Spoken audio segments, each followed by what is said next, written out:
Carl Jung talked about this phenomenon he described as retrogressive restoration of the persona. It's a complicated idea, but basically what it means is that sometimes you take a leap forward and you learn some things, but you can't catalyze a new identity, so you try to go back and hide in your old identity. And that actually doesn't work, because, well, things have changed and you've learned something, and that isn't who you are anymore.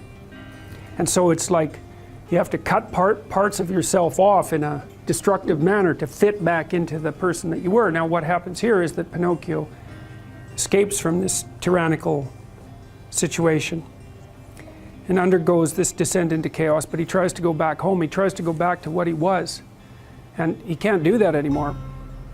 His father isn't at home anymore. And so when he goes home, he finds that there's no home there. Now, this happens to people sometimes, and it's often a shock to them. So they'll often stay under the thumb of their father. And you think, well, why would someone do that? Because it means they're subject to the tyrannical judgment of their father. They're always concerned about what their father would think, or whether their father approves of them, and so forth. And you think, well, that's got to be an unpleasant place to be. Why would you do that? Freud said, for example, that no one could be a man unless his father had died. And Jung said, yes, but that death can take place symbolically. Okay, so there's that part of the idea. And then another part of the idea is, one of the times in your life when you actually realize that you're an individual is when you'll go and ask your parents something and you'll realize they actually don't know any more about what you should do than you do. And that sucks. And that's partly why people are often willing to maintain a tyrant-slave relationship with their father. It's like, on the one hand, you have to be inferior in a relationship like that. You know, you've always got the judge watching you. But on the other hand, there's always someone who knows what to do. There's always someone standing between you and the unknown that you can go ask, what should I do? Well, at some point you'll realize that the reason you can't ask that anymore is because they actually don't know any more than you do. And then that's a pain, like that is a symbolic death. And that's also when you establish a more individual relationship with your parents. It's at that point that you could conceivably start taking care of them instead of the reverse. And that's a time that should come. But you have to let that image of perfection go. And that exposes you. Well, that's what happens here. You know, Pinocchio goes home and he wants things to be the way they were, and he wants to stay under the careful care of the benevolent father, but that's no longer possible. He's past that point, and that's why the father has disappeared. And so Geppetto has gone off to look for Pinocchio because he also needs his son, but in any case the house is abandoned. And so then we see inside the house that everything's covered with cobwebs and everything's gone, and Pinocchio and the cricket sit on the steps and they're very concerned. First of all, they wonder where he went, so they're actually concerned that he's gone, but they also don't know what to do because there's just no going home. And so, you know, that's also the case that once you hit a certain point in your development, well, it's the same thing we already talked about. The answers that you're looking for are not going to be found in your parents' house. It's as simple as that. Now, you could artificially maintain your dependency, but, you know, if you do that for too long, things get pretty ugly.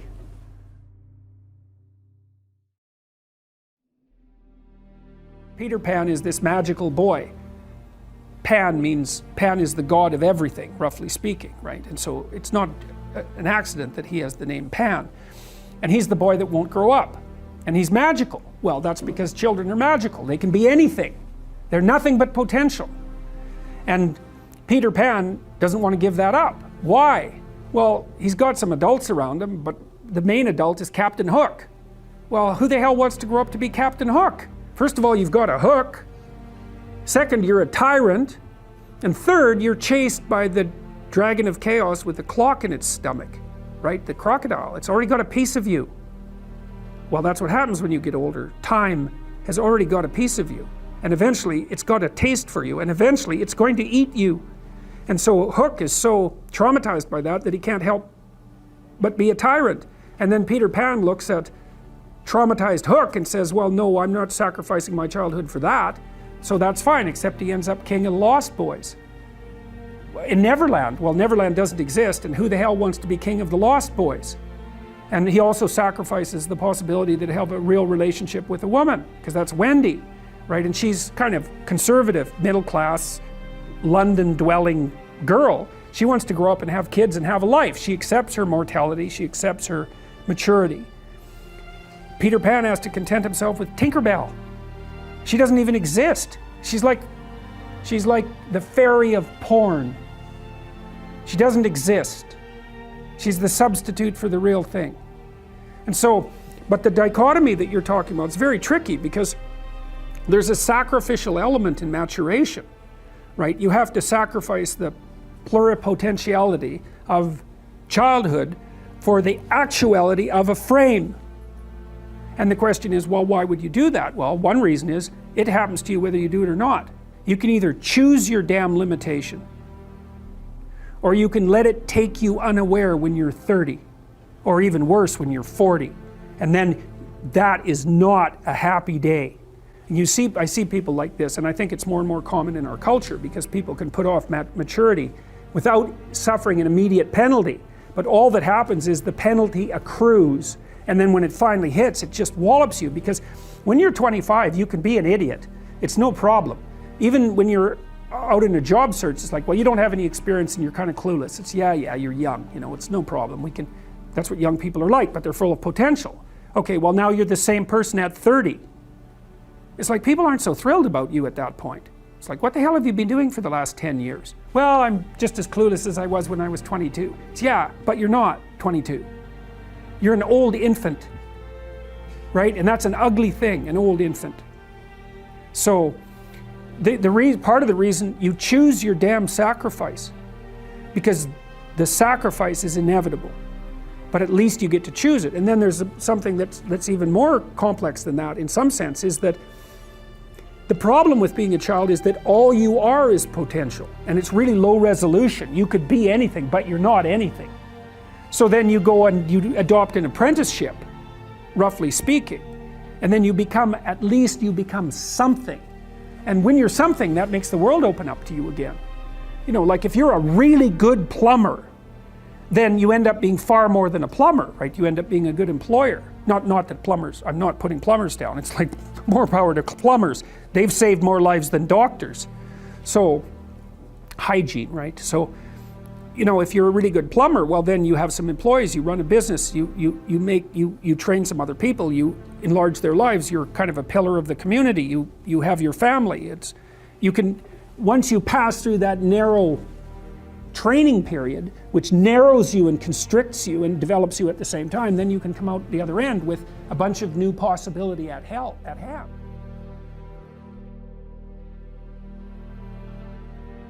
And the Lord said unto Abram, and this is the opening of the story, get thee out of thy country, and from thy kindred, and from thy father's house, unto a land that I will show thee. And this is one of those phrases where every clause is significant. Go somewhere you don't understand. That's the first thing. Get thee out of thy country.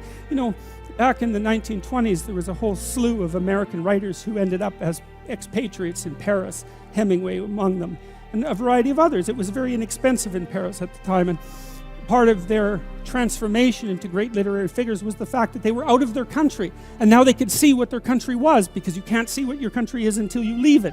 So you have to go into the unknown, and that's God's first command. Go into the unknown, because you already know what you know. And that's not enough unless you think you're enough. And if you're not enough and you don't think you're enough, then you have to go where you haven't been. And so that's the first commandment to Abraham. It's like, okay, that's a good one. That makes perfect sense. Go to where you don't know. Yes.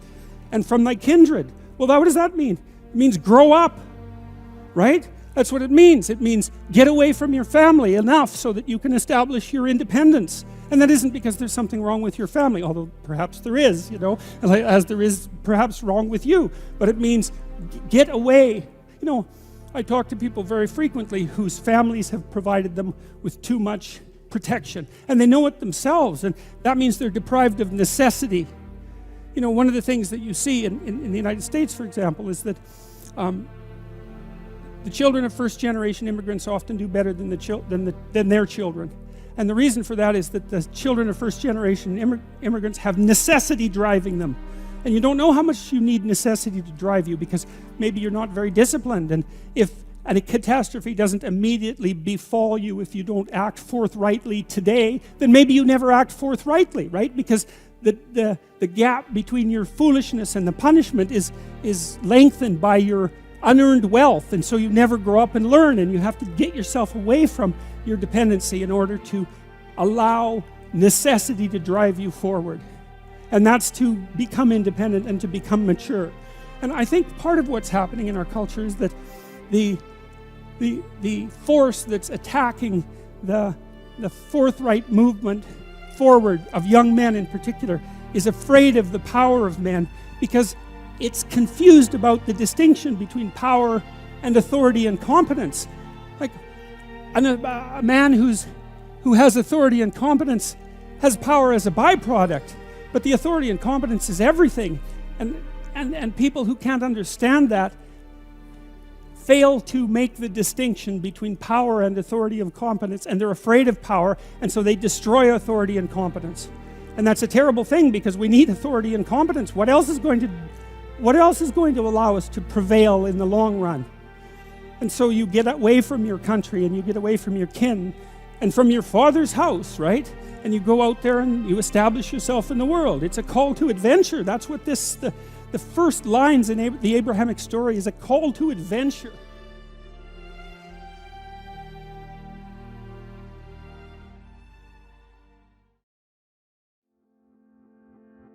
Well, what's the story of your life? Is it a comedy or a tragedy? Comedy is something with a happy ending, fundamentally, and a tragedy is, well, it starts bad and gets worse. You know, and is it a tragedy that someone else is imposing on you, or some bit of you that you don't understand? What's the story of your life? Part of that is, well, what do you want? What are you aiming at? That's the reverse of sin, right? Right. You're aiming at something. What do you hope for? So the exercise basically assumes that you treat yourself as if you're someone that you're taking care of. Mm-hmm. So that's the presupposition. You're valuable, despite your flaws. It would be okay for you, and maybe all right for the universe as a whole, if your life wasn't any more wretched than it has to be. So we could set it up for that. Right. Okay, so now if you were looking 3 to 5 years down into the future, and you could have what you needed within the bounds of reason, what would it be? What do you want? What do you want from your family? What do you want from your friends? How are you going to educate yourself? What are you going to do for your career? How are you going to take care of your mental and physical health? How are you going to resist temptation? What are you going to do with your time outside of work that's productive and meaningful? You get to have it. It's like knock and the door will open. Okay, you've got to knock first. Well, and then you got to pick the door.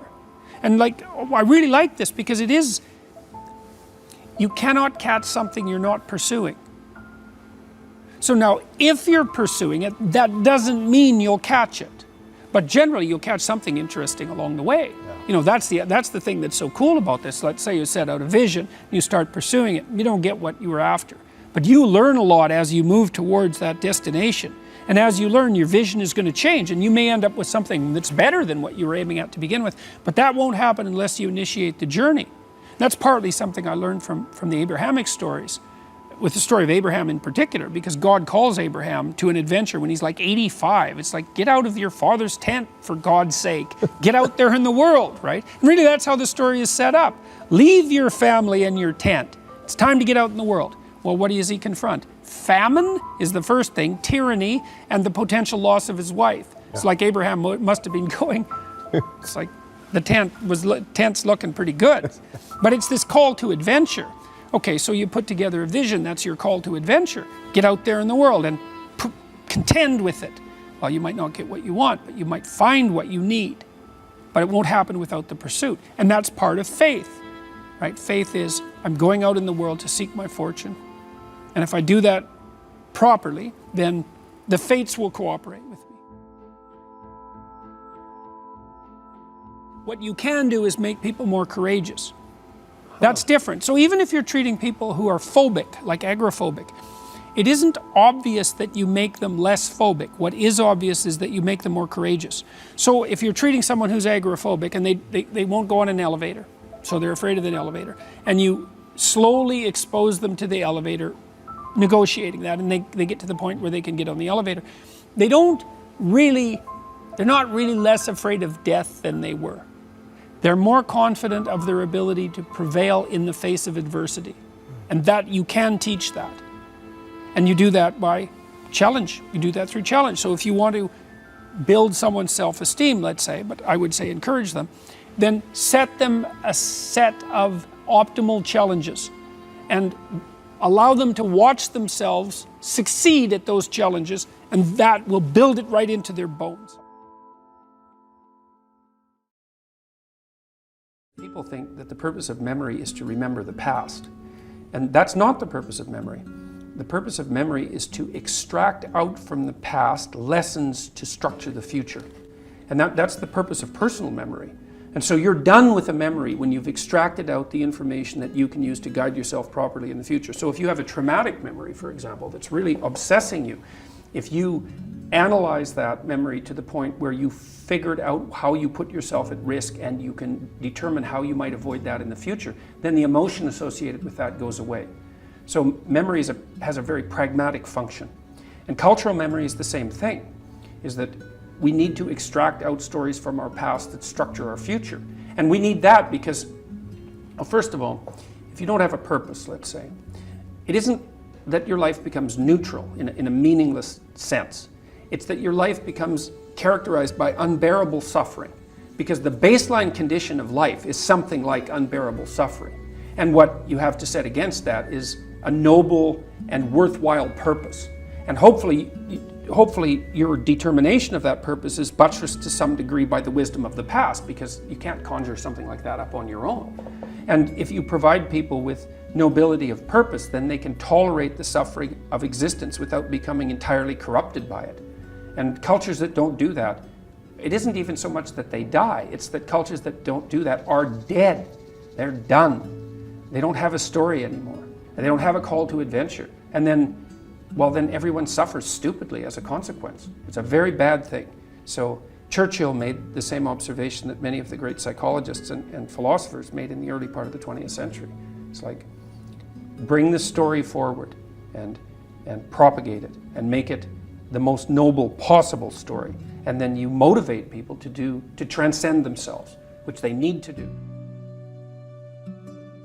When people talk to me about watching my lectures, let's say, they basically say one of two things. If it's not just a simple thank you, they say one of two things. A third of them say, quarter of them say, when I listen to you talk, it's as if you're telling me things that I already know. It's like, yeah, well, that's exactly right, because that's what archetypal stories are. They're the description of what you already know. But that can be articulated, and then who you are and how you see yourself and the way you describe yourself all become the same thing. So that's wonderful. Then you're not at odds with yourself, you know? And then then you're a functioning unity, and that makes you much stronger and more indomitable than you would otherwise be.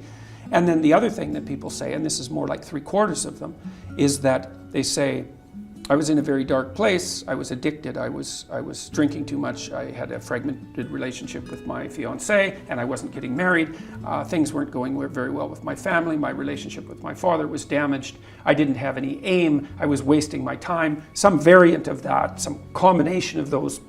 And they said, well, I've been watching your lectures, I've decided to establish a purpose, I'm trying to tell the truth, and things are way better. And so, let's say I've done maybe 8 or 9 large-scale public talks in the last 2 months, so that's probably 20,000 people, and about half of them, a third to half of them, have stayed afterwards to talk to me, so that's about 7,000 people who have said that to me.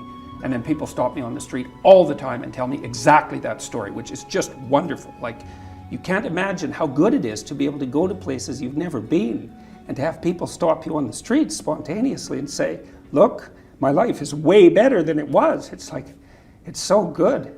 And I've got like, I don't know, 35,000 letters from people since last August. It's more than that. I can't keep track of them. And it's exactly the same thing. Like a quarter of them say, well, you've given me the words to say what I already knew was true. and thank you for that. I can see that in the audience. It's so interesting because I can lay out a story. People go like this, and they're doing that all the time. It's like the lights are going on, and that's a really, well, there's almost nothing better than that, to watch lights go on when you're talking to people. It's like, that's just absolutely fantastic. But to get this response from people, my father's about 80. I put him in charge of going through my viewer email, which is an overwhelming job, but we've had discussions about this constantly. He's overwhelmed by the fact that so many people are writing and saying the same thing. It's like, well, I have a purpose, man. My life actually matters. I finally realized that, and I'm putting it into practice, and I'm bearing up under the heaviest load I can imagine, and it's really helping. It's like, God. And that's tens of thousands of responses now. So you couldn't hope for anything better than that. There's zero harm in it, right? It's just people putting their lives together. They're not mucking about with other people. They're not trying to make broad-scale social transformations about which they have no idea. They're trying to make their immediate environment better. And it's working. It's like, great. It's great. A journalist asked me why people are responding so positively to what I'm saying. The young men, for example. And I thought, why? Yeah, that's a good question. He says, well, I'm actually on their side.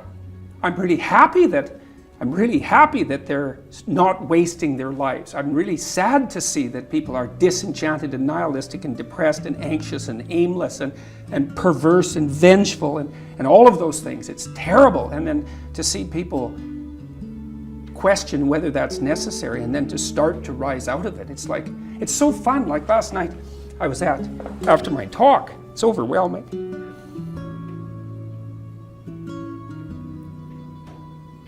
I don't usually think about these things, but I was after my talk last night, and so all these people line up, and they have their 15 seconds with me, and they're kind of tentative. They're excited and attentive when they come up to talk to me, and then they have 15 seconds of time to tell me something. I'm really listening to them, and they're hesitant about whether or not to share the good news about their life, and I think it's often because when people share good news about their life, people don't necessarily respond positively. They don't get encouragement. And people need so little encouragement. It's just unbelievable. And so they'll tell me something good, and I think, oh, that's so good. Somebody says, oh, I'm getting along way better with my father. I haven't seen him for 10 years, and now we get along. It's like, God, great. And then the power of that, you can't overstate the power of that for individuals to get their life together. The individual is an unbelievably powerful force, and every single person who gets their act together a little bit has the capacity to spread that around them. It's a chain reaction, and so it's a lovely thing to see. And that's fantastic.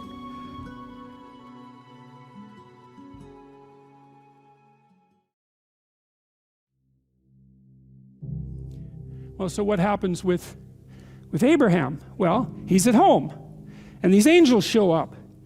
Now, we don't know whether they're angels or men precisely, because, well, as this part of the story reads, as the Lord appeared to him in the plains of Mamre, and he sat in the tent door in the heat of the day. So he's another visionary state by all appearances. And he lifted up his eyes and looked, and lo, 3 men stood by him. There's real ambivalence in the story about the men. Are there 3 men? Are there 3 angels? Are there 2 angels and God? It's all mixed up in the story, so we won't clarify that. We'll leave it ambiguous. And I think the ambiguity is important because you don't know who the stranger is when you encounter him. And it depends on whether you're thinking about it in the normative manner or if you're thinking about it in the transcendent manner. Because with each person that you meet, well, they're just a person. That's one way of thinking about it. And then they're the person that you know, or they're the person as they choose to reveal themselves to you, and people keep themselves shielded. But then they're also something of great metaphysical potential, right? And you might say, well, do you believe that? And I would say, well, yes, you believe it because you expect a lot from people, generally speaking, and are not happy if they betray you. But more importantly, our entire culture is predicated on the idea that each person has an indefinite intrinsic worth. And I'm not talking about self-esteem. I'm talking about something like what would you say it? The implicit presupposition in our legal structure that no matter who you are, even if you're a murderer, even if you're a condemned murderer, that there's something about you that's of transcendent value that has to be respected by the law and by other people, right? And so that's a remark. And you might say, well, you know, do I believe that? And the answer to that is, well, you act it out because you follow the law.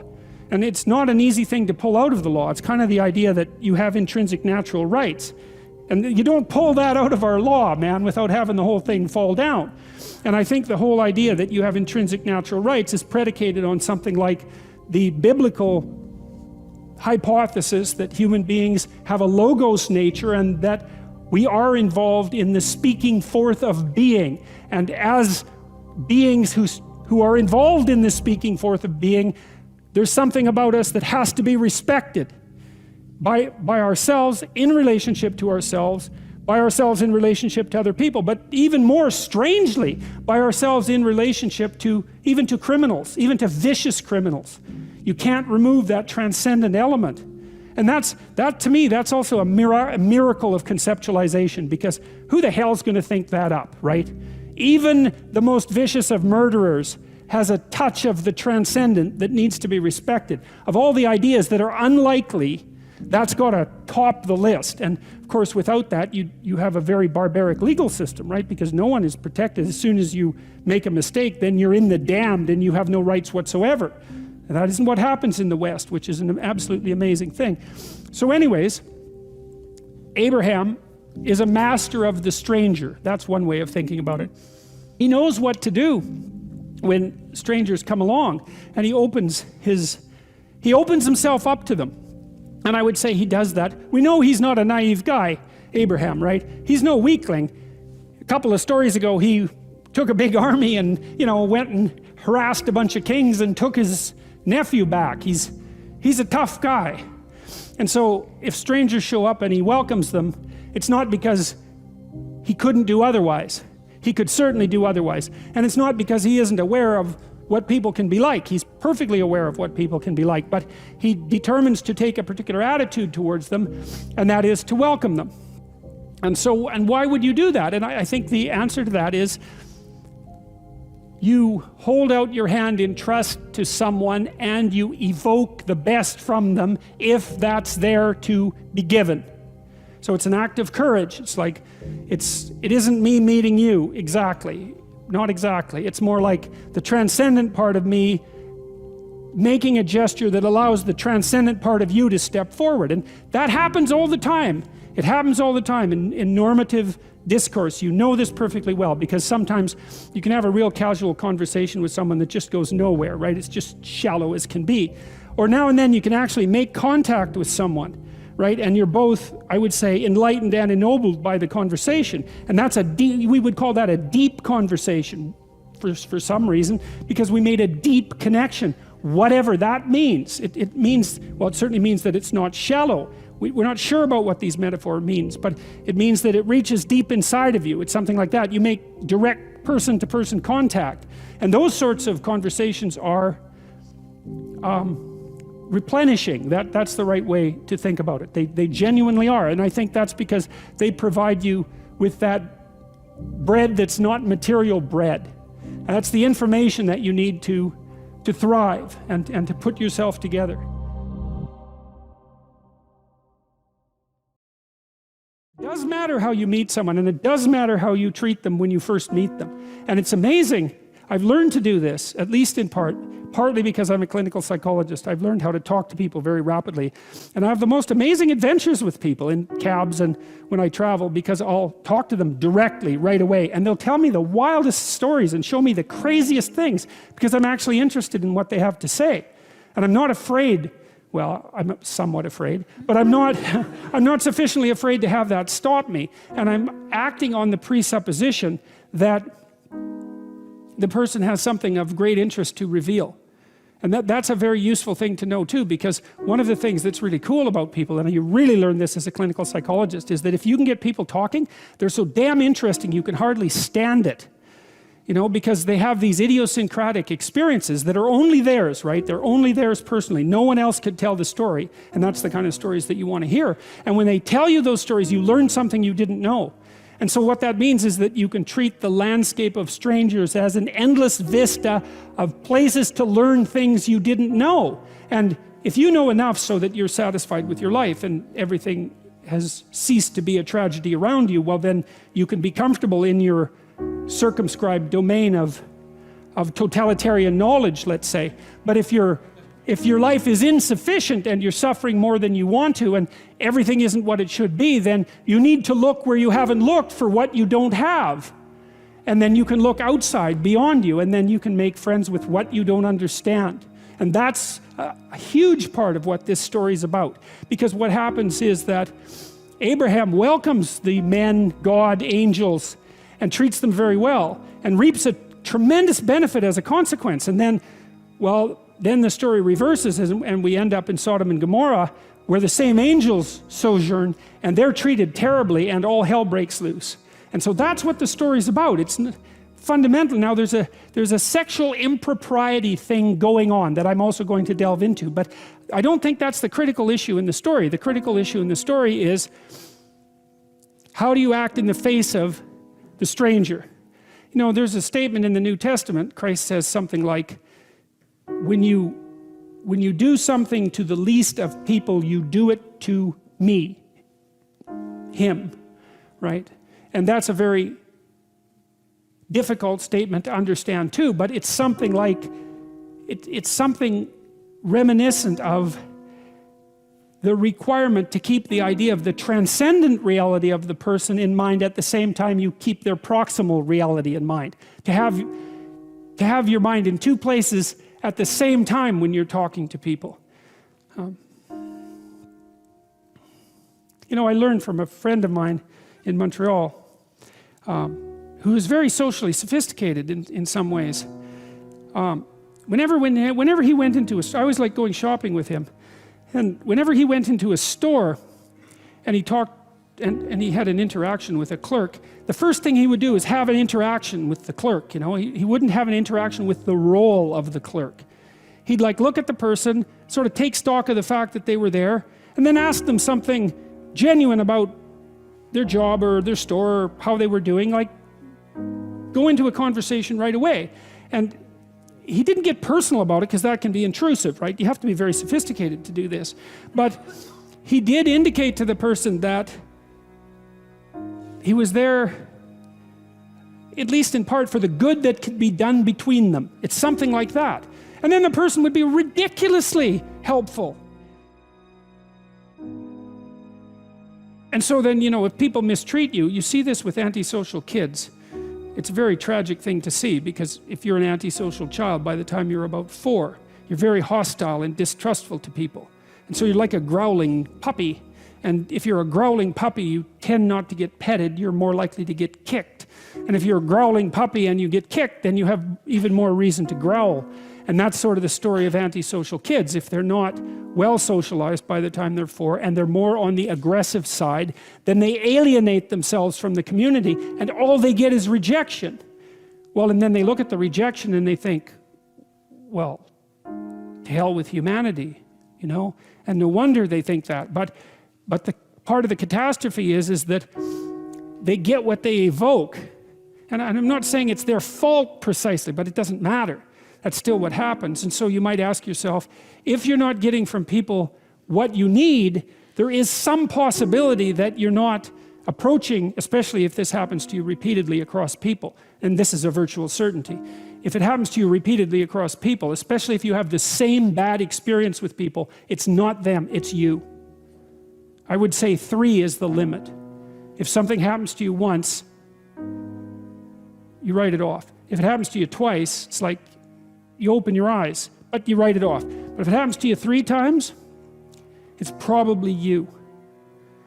Or it's the rest of the world. Better it's you, because you're not going to change the rest of the world.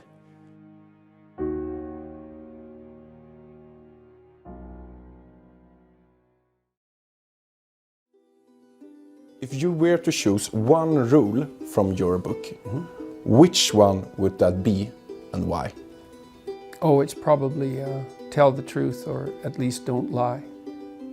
And the reason for that is that that's a very good starting position to straighten out your life. It's really helpful to be careful about what you say and to not say things that you know are false. Never? Or is it like Never sometimes? would be best. Never would be best. Yes. I mean, it's not a straightforward thing to do, and that doesn't mean you get to tell the truth as a weapon. That's not the truth. That's a partial truth masquerading as truth to use as a weapon.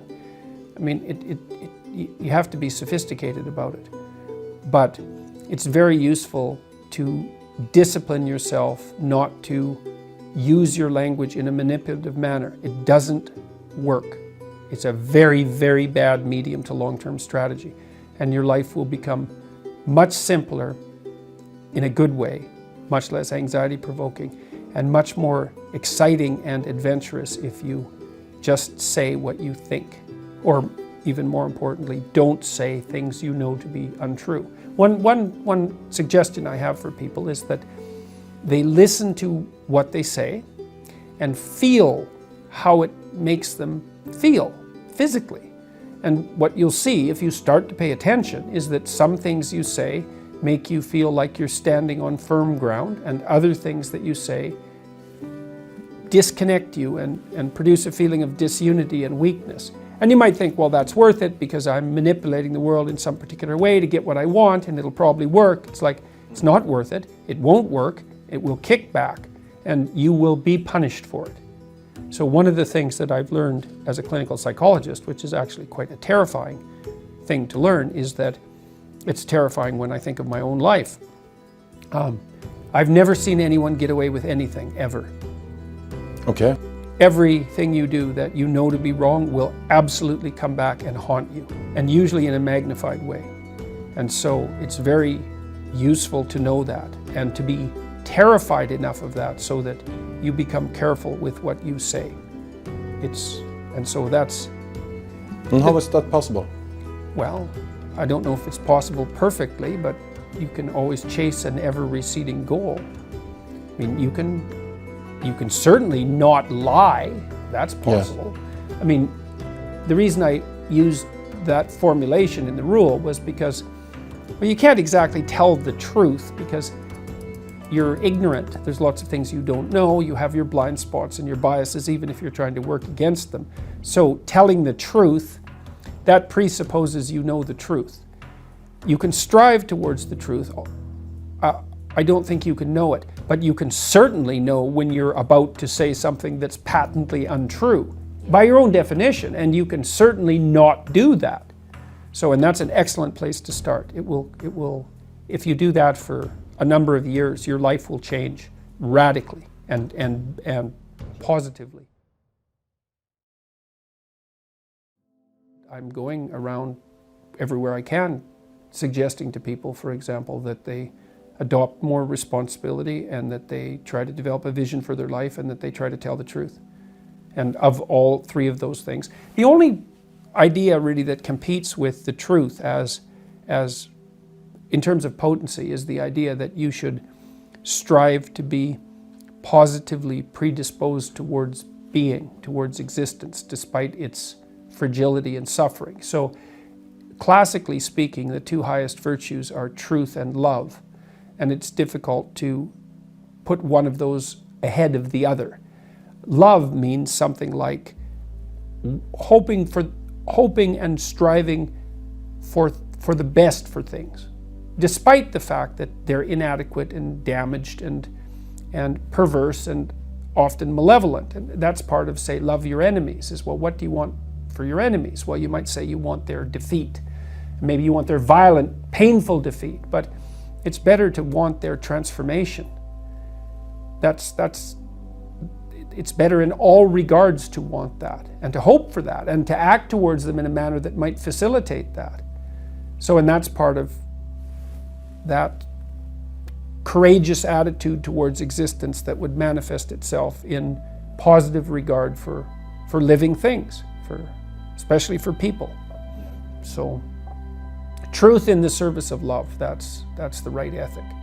And it's hard to talk about those things, especially love, because the word has been weakened by misuse, which is why I offered the definition I offered. It's like, it's an attitude of courage to want the best for life, because life is very cruel and harsh, and it's easy to become turned against it and bitter. And there are reasons for that, but it's not helpful. It's wrong, despite the fact that there are reasons for it. Bitterness is of no utility. So even though, I've met many people who've had very, very hard lives, and to see them become bitter is not a surprise. But there's no utility whatsoever in it. All it does is make it worse. So grin and bear it, so to speak. And that's part of aiming upward. And it is an attitude of courage, a voluntary attitude of courage. And truth serves that goal best. So how could it be otherwise? You can think about, you have an option. You can either have reality on your side or against you. If you abide by the truth, then you have reality on your side. You have reality against you. It's like you think you're going to come out ahead in that dispute? You only think that if you've developed a certain amount of arrogance, which is also another very dangerous thing. I can get away with it. It's like, no, you can't. You are so outmatched by reality that there's no contest. What makes the difference between people who can succeed and can't? Oh, there's a lot of differences. I mean, it takes a lot of rare traits, generally speaking, to push you in the direction of success. It also depends on what you mean by success. So we could do this two ways. We could go after classical success. Discipline, that's extraordinarily useful. Intelligence, that's very useful. The marriage of those two, I mean, if you have two people who are equally intelligent and one works twice as hard as the other, then the one who works twice as hard is much more likely to be successful. Creativity is another useful attribute. Reciprocity, the ability to reciprocate, that's unbelievably useful. Almost all the people I know who are successful have very broad, well-functioning social networks. So even if they don't know how to do something, they know someone who knows how to do it. And they've maintained their relationships with those people, and they've done it with integrity. So they're trusted. So they have a network of trusted people around them who are highly competent. And so there's an ethical aspect to that, because you don't gather a group of highly useful people around you to trade with unless they trust you. And so honesty is a huge part of it. And I mean, I've seen people go into companies that were failing very dramatically.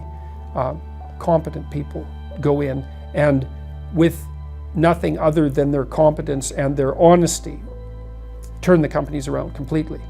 And that's very interesting to watch, and I've consulted in situations where that's been the case. So honesty is I think the only real natural resource, apart from air, is honesty. It's the basis for wealth, because if two people treat each other honestly, they can take each other at their word, and then they can cooperate. Otherwise, like if I can't trust you, God only knows what you're up to.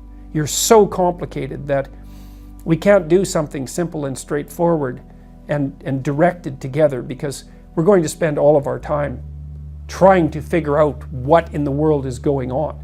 And this is partly why so much poverty in the world is actually generated by corruption, rather than an absolute lack of material, an absolute lack of material. Corruption is a force that produces poverty like nothing else. How important is hard work? Oh, very important, especially at the uppermost pinnacles of different careers, because as you move up a hierarchy of competence, let's say, you surround yourself by people who are more and more like you, right? They have everything you have, right? And so maybe at the utmost pinnacle, you need a combination of 10 rare things, and you better be firing on all cylinders, on all 10 dimensions, because otherwise someone else will obtain the position. So the higher up you go in whatever you do, the more crucial it is that you do everything that you're doing right. People get taken out. You see people very frequently, entertainers, for example, very, very talented people, and disciplined even. And very social too. Social, sure, exactly. And they have a drinking problem, for example, and they're done. they're done. It takes them out, often when they're 27. So those are all. But trustworthiness is a huge part of it. You have to be able to take someone at their word.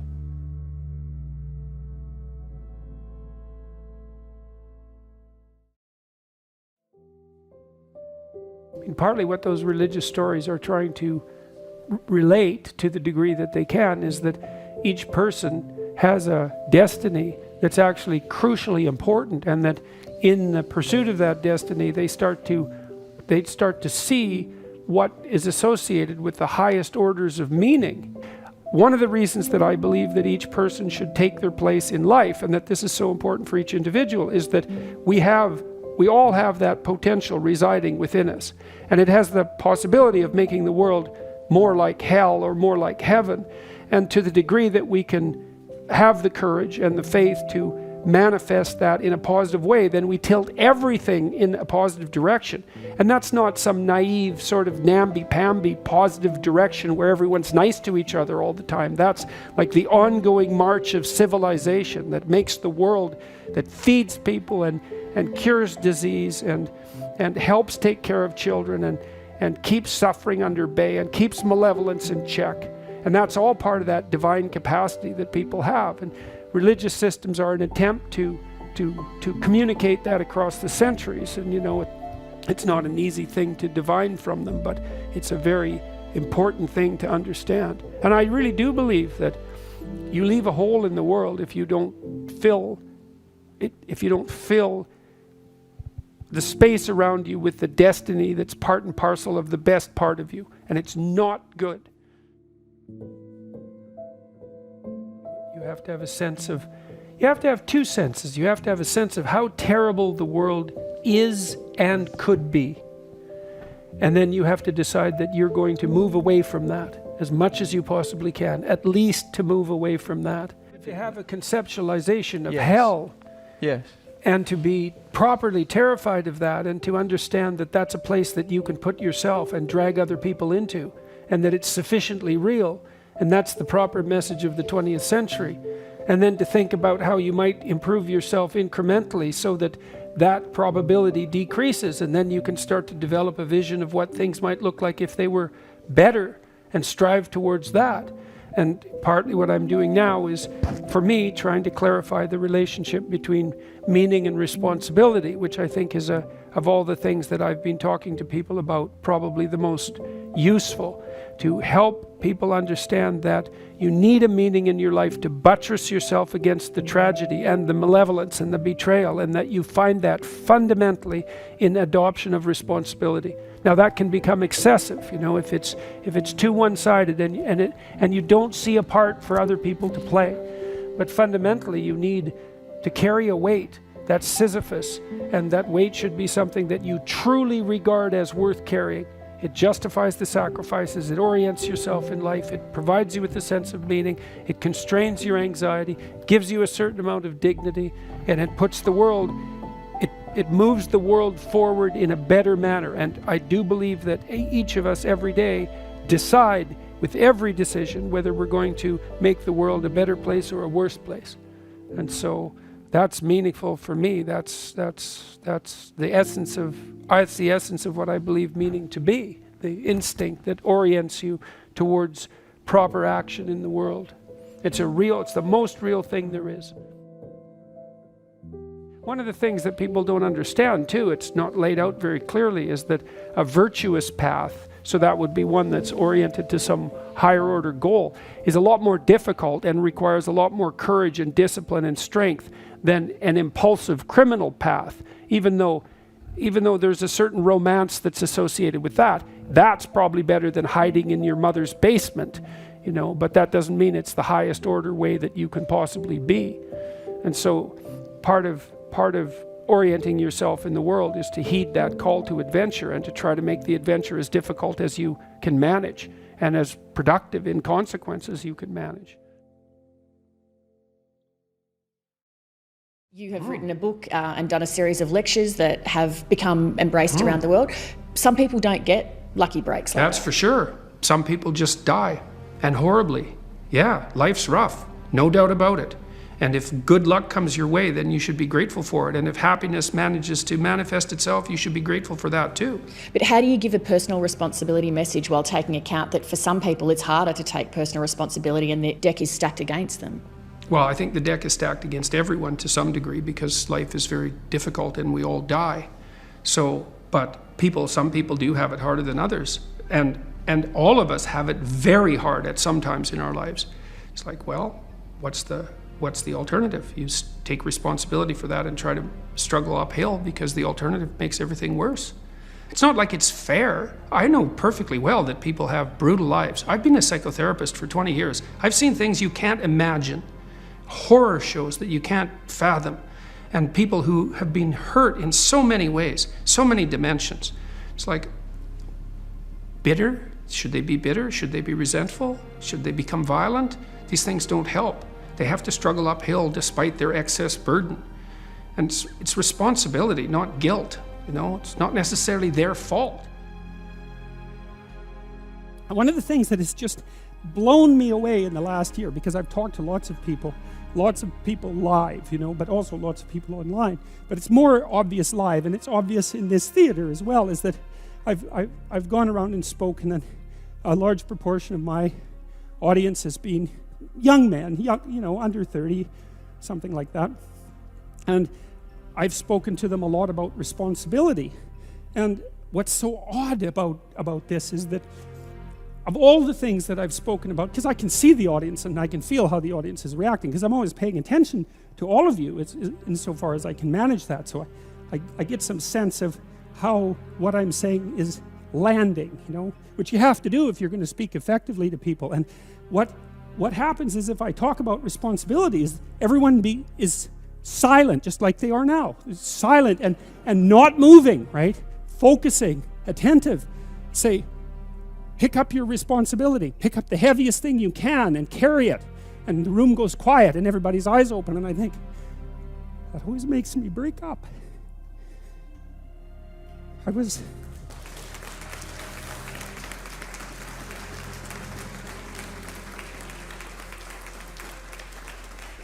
don't know why. I was speaking to an English journalist today who was going to write an article in Spectator magazine, and I was talking about this, and at the same point in the discussion, I had the same emotional reaction. I don't really understand it.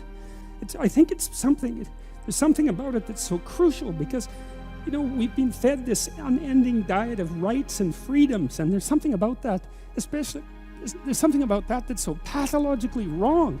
And people are starving for the antidote, and the antidote is truth and responsibility, right? And it isn't because that's what you should do in some I know better or someone knows better for you what you should do sense. It's that's the secret to a meaningful life, and without a meaningful life, then all you have is suffering and nihilism and despair and all of that, and self-contempt, and that's not good. And so it's necessary for men to stand up and take responsibility, and they all know that and are starving for that message. And the message is more that that's also a good thing, to stand up and take responsibility, because you're cursed so much now from when you're young with this notion that your active engagement with the world is part of what is destroying and undermining the planet and adding to the tyranny of the social systems. It's like, how about not so much of that, hey? Because it's too soul deadening. It's anti-human right to the core. And my sense instead is that, you know, if you were able to reveal the best of yourself to you in the world, that you would be an overwhelming force for good, and that whatever errors might be made along the way would wash out in the works. And that's the other thing that you see in the Abrahamic stories, because Abraham is not a perfect person by any stretch of the imagination. He's a real person, and he makes mistakes, but it doesn't matter. The overarching narrative is, you know, maintain your covenant with God, and despite your inadequacies, then not only will you prevail, but your descendants will prevail. It's like, great, that's really good news, you know. So it's been really something to see that in the stories.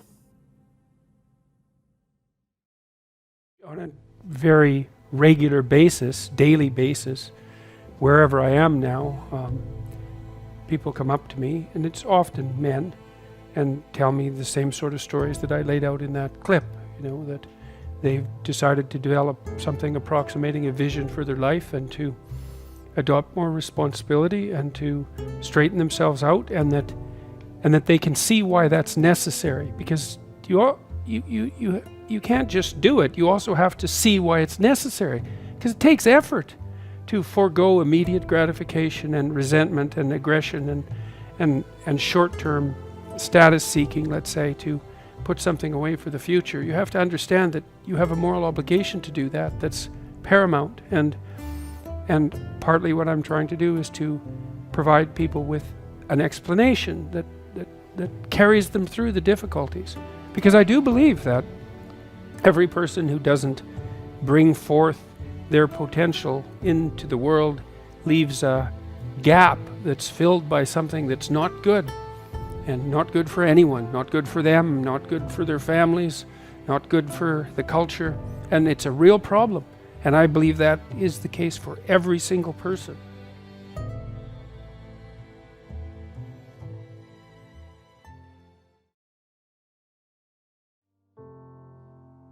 The circuit that we use to defend ourselves against predators, as we've evolved cortically, that circuit has come to represent what we don't know in general. Because the predators, of course, inhabit where we don't know. And so evolution is a conservative force, and we use the circuits that we've evolved to represent new things. And so the unknown, the chaos, is often represented by a monster that swallows you up and pulls you down. And when you're feeling terrible, you don't say, well, I'm feeling up. You say, I'm feeling down. Well, why is that? Well, down is worse. I guess you're flat on the ground when you're down, or you're in a hole or something like that. You're hiding in a hole. It's down. And you're threatened by something. Maybe you're threatened by your own inadequacy. That might be part of it. Maybe that's partly what you imagine as a monstrous force, because your proclivity towards procrastination and your weakness of character is part and parcel of why you happen to be in the underworld. And that's the underworld, the mythological underworld. That's where you go when things fall apart. And if you understand that, if you know that that's what that means, then you have one of the keys that opens up ancient stories to you, and you understand things.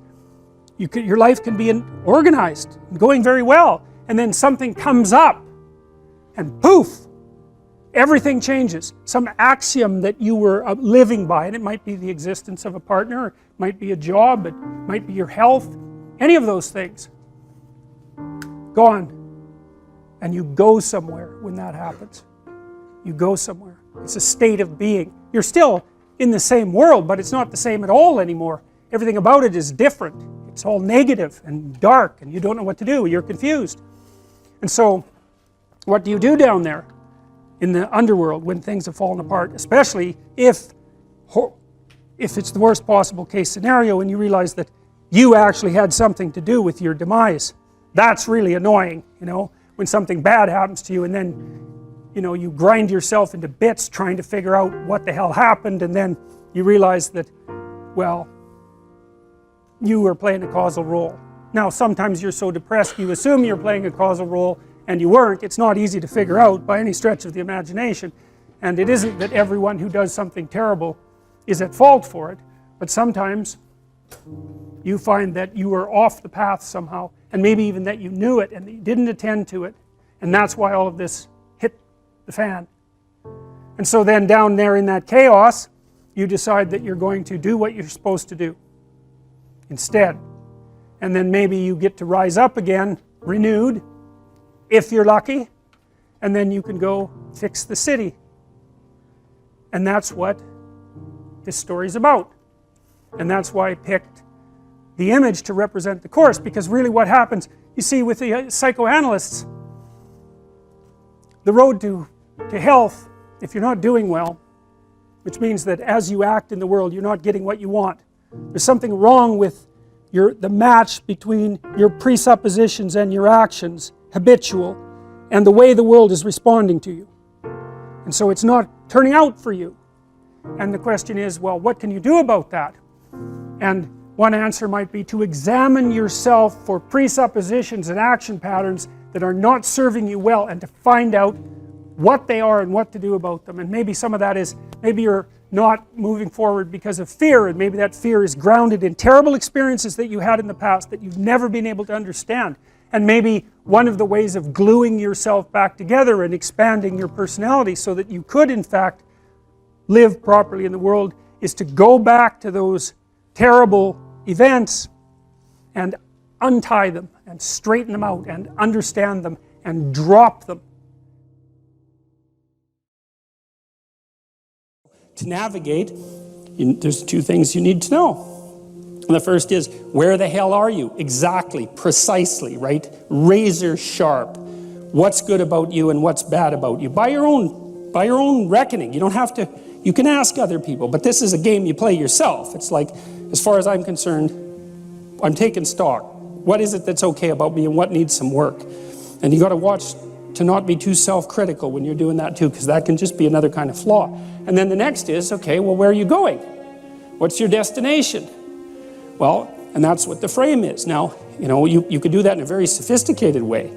And you do that by thinking consciously about who it is that you are in an articulated manner and where you want to go and why and how you're going to get there. And people hardly ever do that. That's come as such an absolute shock to me as an educator. I just, because one of the other programs, I use this in my classes. One of the other programs in this suite of programs is called the Future Authoring Program. And I started developing it in my Maps of Meaning class, which is where some of this material is from. And I got students to write about their past. It's like, okay, we're talking about stories, so let's tell your story. Who are you? How did you get here? And what are you now? That usually helps people put things to rest, although it's quite stressful while you're doing it. Stress goes up when you're doing it, and maybe you feel miserable for a couple of weeks, and then stress goes down and it stays down. So that's also why people don't do it, because who the hell wants to have their stress go up? But if it's temporary, it's a sacrifice. So then the next issue is, well, where are you going? And one of the things that, and this I cannot understand. These students that have been in education system for 15 years, 14 years, high-end students, most of them, not once in their whole bloody life did anyone ever get them to sit down for like a day and say, all right, justify your existence. Like, well, seriously, it's like here you are in university, you're taking a bunch of courses, you've got some sort of vague career plan. It's like, defend the damn thing a bit, since you're going to go live it and everything. You're staking everything on it. It's like, what's your damn plan? And why are you so convinced that it's not the plan of a babbling fool? Because if you haven't thought about it, then it is. And if you really want to go out there and live that out, you know, one of the things Carl Jung said was that you're in a story, whether you know it or not. And then he made two nice comments about that. If it's someone else's story, you're probably going to get a bit part, and it might not be the one you want. And if it's a story that you don't know, it might be one with a really bad ending, or maybe it's just bad period with a worse ending. And if you don't know what the story that you're living out is, maybe that's the one. You know, maybe you got that from your mother, you got it from your grandmother, you got it from your aunt, or God only knows where you picked it up, because you pick up things like mad, because that's what human beings are like. So maybe you're living a malevolent tragedy unconsciously. And then one thing you might ask yourself is, well, how wretched and miserable is your life? Let's add futile to that. How wretched, miserable, and futile is your life? And you might say, well, yeah, 70% on each count. It's like, then you're probably unconsciously living out a malevolent tragedy. And maybe that's not for the best. Well, it's either that or the whole universe hates you, right? Or 70% hates you, you know. So anyways, you know, we got students to start writing in detail about not what they wanted. It's not a career thing. Because that's the closest people usually get, is they have a career plan. It's like, no, it's not a career plan. That's peripheral. Important, but peripheral. It's like, all right, you got 3 years, man. You're going to live them anyways. Devote those 3 years to setting the world up around you so that it's the best it could possibly be for you.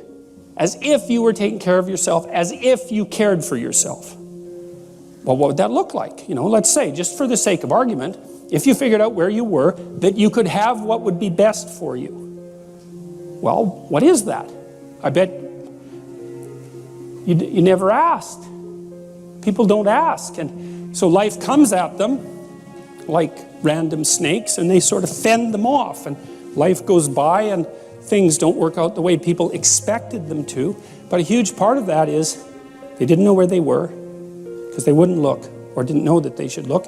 Ignorance and willful blindness, right? Two great catastrophes. And they never figured out where they wanted to go or why. Now, there's a problem with figuring out where you want to go. And the problem is that you make your conditions for failure clear to yourself. And people don't like that. So if you keep yourself in the fog, then you can't tell when you screwed up. Now, that isn't so good because you're still screwing up. You're just too blind, self-blind to notice. Although in the short term, that's less painful. If you make your criteria for success razor sharp, then you know every time you screw up. But that's great because then you could fix it. You could either repair the behavioral inadequacy or the conceptual inadequacy that you're using as a tool in that situation, or maybe you could adjust your damn plan. Either way, you can fix it. If you don't do that, if you don't do it consciously, and this is what the psychoanalysts pointed out, is that you have innumerable quasi-autonomous subsystems that make you up that will generate stories impulsively, and you'll just act them out. And you know that because you watch yourself over 2 weeks and you think, Jesus, I did a lot of stupid things in the last 2 weeks. And you think, why? And it's because you're a collection of somewhat random quasi-autonomous personality units, and lacking a leader, they're just going to fire off whenever they want. You know, first you're hungry, then you're thirsty, then you want to go to bed with your wife, you know, then you want to sleep in, then you want to tell your boss off, then you want to curse at the guy that cuts you off in traffic. It's like you're kind of like a 2-year-old, you know, just it's one emotional frame after another vying for dominance. There's no overarching hierarchy, and there's no king at the top.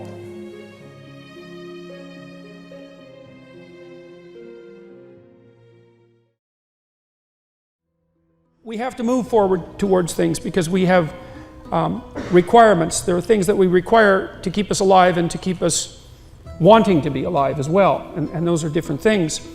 And we move forward towards things that we value. So there's 2 propositions there. The first is that we have to move forward because there are things to move forward to, because there are things we need and want. And the second is that to move forward towards something is simultaneously to value it. And so one of the implications of that is that we always live in a framework of value. There's no escaping that, and that we're moved forward. I detailed this out quite substantially in my book, Maps of Meaning, but we're always at a place, and we're always moving towards a place that in principle has some advantage over the place we're at. Otherwise, why move towards it? And so what that means is that there's no life without value. At least there's no human life without value. Out of necessity, and also not only out of necessity at the physiological level, but also out of necessity at the psychological level. Because another thing that you might point out, that I think is usefully pointed out, is that not only do you have to move from point A to B in life, but point A is often a very difficult place to be, because we're fragile and bounded and mortal and limited, and because we know that. And so one of the implications of that, as many great religious traditions are at pains to illustrate or demonstrate or proclaim, is that life is essentially suffering. And I believe that to be a fundamental truth. But perhaps not the most fundamental truth, because I think the most fundamental truth is that despite the fact that life is suffering, people can transcend that. And partly the way they transcend that is by pursuing things of value. And so that if there is no value proposition at hand, then you have no meaning to justify the difficult conditions of your life. And that's brutally difficult for people.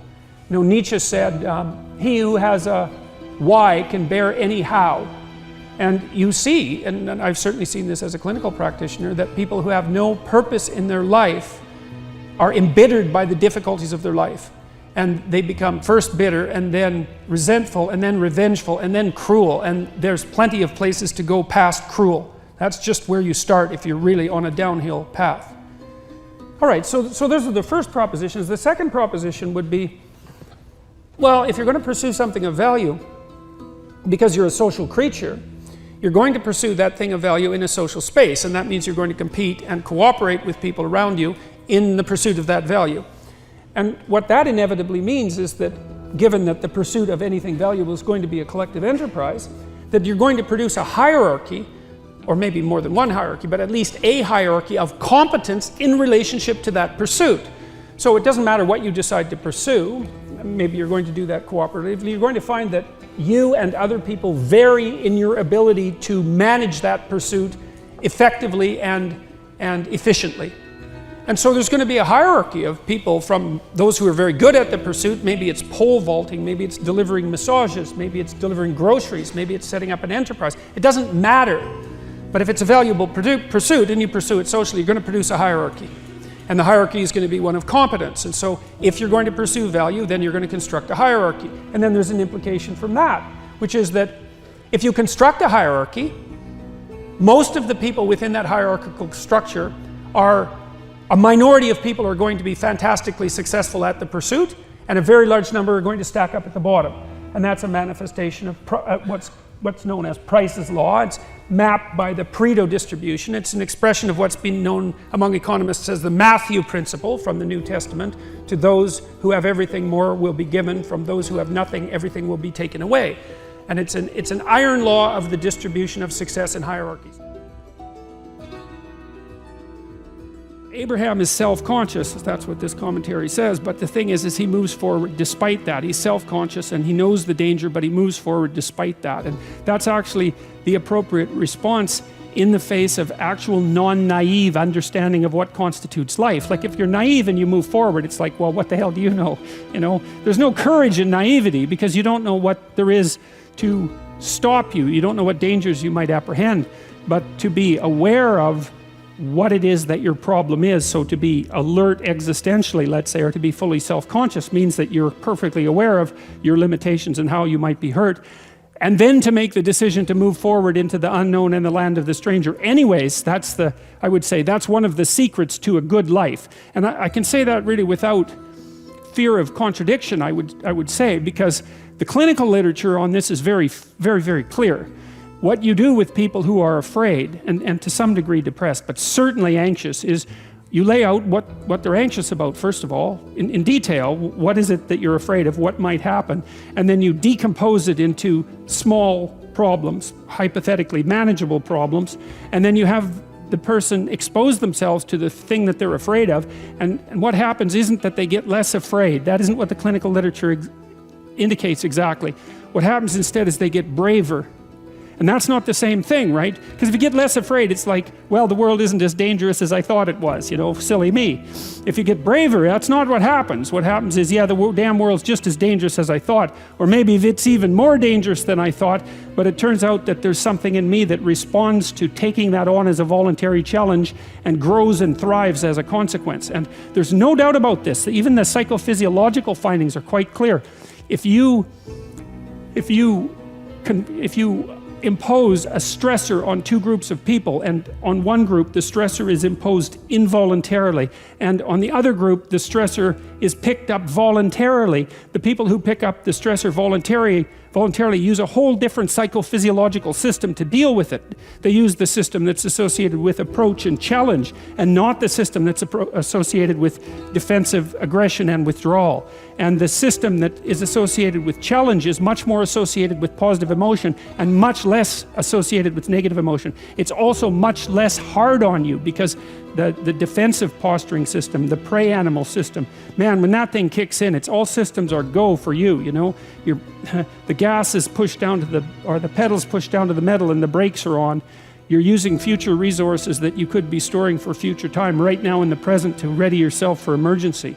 So there's nothing simple or trivial at all about the idea of being called to move forthrightly forward into the strange and the unknown. And there's a real adventure that's associated with that, right? So that's an exciting thing, which is part of the reason why people travel. And then also to see yourself as the sort of creature that can do that, is willing to do that on a habitual basis, is also the right kind of tonic for, I hate this word, for your self-esteem.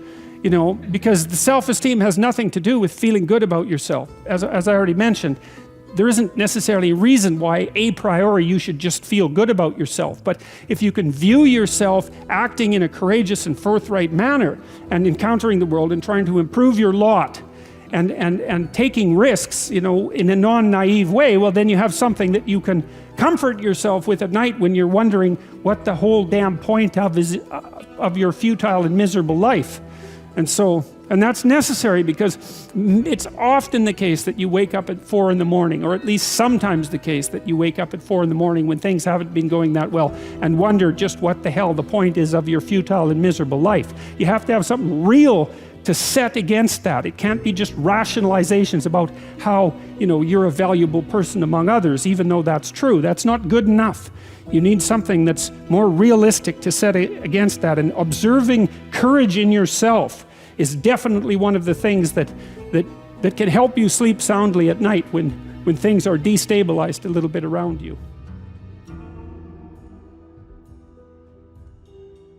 So Zazu, the eyes of the king, comes to check out the king, and that's what's his name?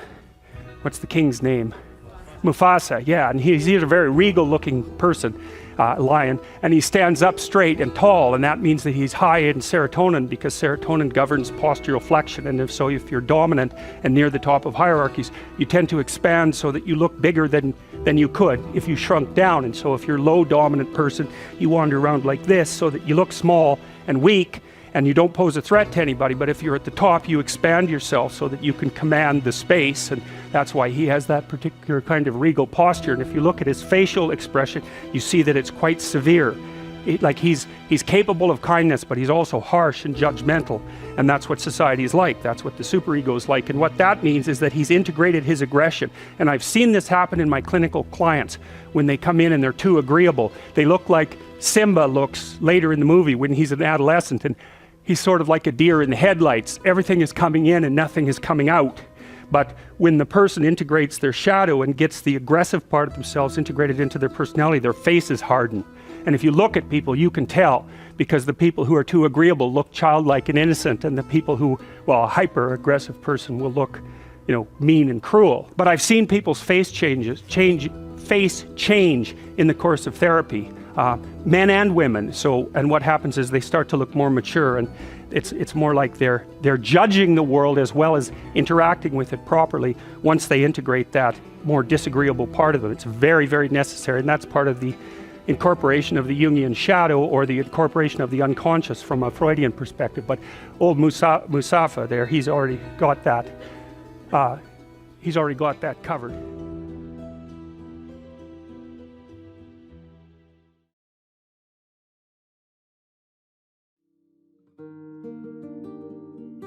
Sometimes things do not go well. That's self-evident. But here's the rub. Sometimes when things are not going well, it's precisely that which is most valued that is the cause. Why? It's because the world is revealed through the template of your values. If the world you are seeing is not the world you want, therefore, it's time to examine your values. It's time to rid yourself of your current presuppositions. There's a famous experiment that I've alluded to a couple of times, I believe, in this lecture series, the invisible gorilla experiment. And in the invisible gorilla experiment, there's 2 teams of players, each with 3 members, one dressed in black and the other dressed in white, and each team is passing a basketball back and forth to the team members and milling about. You see a video of them doing so. They basically fill the video screen, and the white team is passing a basketball to the white team members, and the black team is passing a basketball to the black team members. And your job, as far as the experimenter is concerned, is for you to count the number of times that the black team passes the basketball back and forth. So that's what you do. So now you have an ambition and an aim and a value. And the ambition and the aim and the value, they're all the same thing, and that is to perform well at the task. Now, the thing that's so cool about this, and this is really so cool, it's just unbelievable that this is the case. It's like a complete validation of a certain element of the Buddhist worldview. So they pass the ball for a couple of minutes, and then the experimenter says to you, how many? And you say 15, and because you're happy with yourself because you've been paying attention, and the experimenter says, yeah, that's right, or maybe not, maybe you missed one. And then the experimenter says, did you see the gorilla? And half of you say, what gorilla? Like, really? And the experimenter says, yes. And then he rewinds it and plays the video, and sure enough, in walks this guy in a gorilla suit, 6'3" or so, stands in the middle of the game, right in the middle of the game, the same size as the players, perfectly, obviously evident, beats his chest for like a second and a half, and then sort of saunters off. And half the people who watch the video don't see the gorilla, which is absolutely shocking. And what that means is that your ambitions blind you to the nature of reality. Now, they illuminate some reality, but they blind you to most of it. And that's fine, because there's not a lot of you in some ways. You're a very pinpoint thing, like a laser beam. And so you just can't be attending to everything all the time. But one of the things that you might ask yourself once you know that is that if you're suffering dreadfully, then one possibility is that you're so fixed on the point, you're so fixed on a point, the fact that you're so fixed on the point that you're fixed on might be integrally related to why things are going so catastrophically wrong. Now, perhaps not, because, there's a lot of arbitrariness about life. And perhaps you suffer even when you don't deserve to. That seems to happen in the book of Job, for example, because Job is a good guy, and God has a bet with Satan, which seems like another relatively nasty thing to do, to let Satan just torture him, and he does quite nicely, to see if he'll turn against God.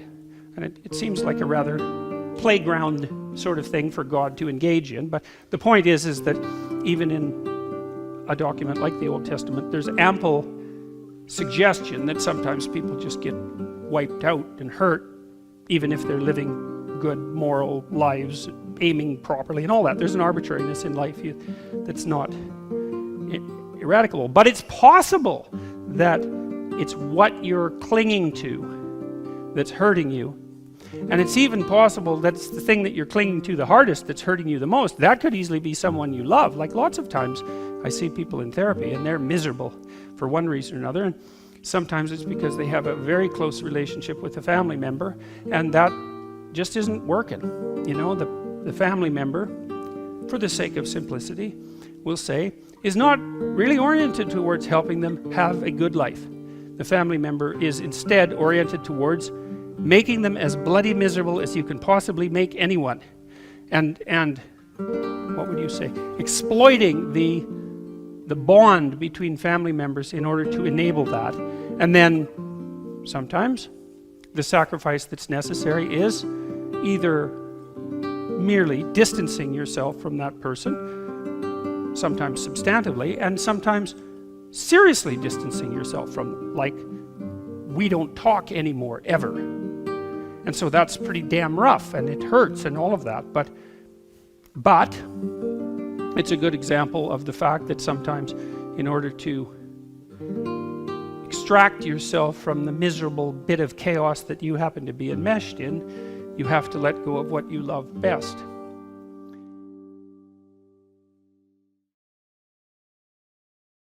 If the world you are seeing is not the world you want, therefore it's time to examine your values. That's really worth thinking about, because the alternative too is to curse fate.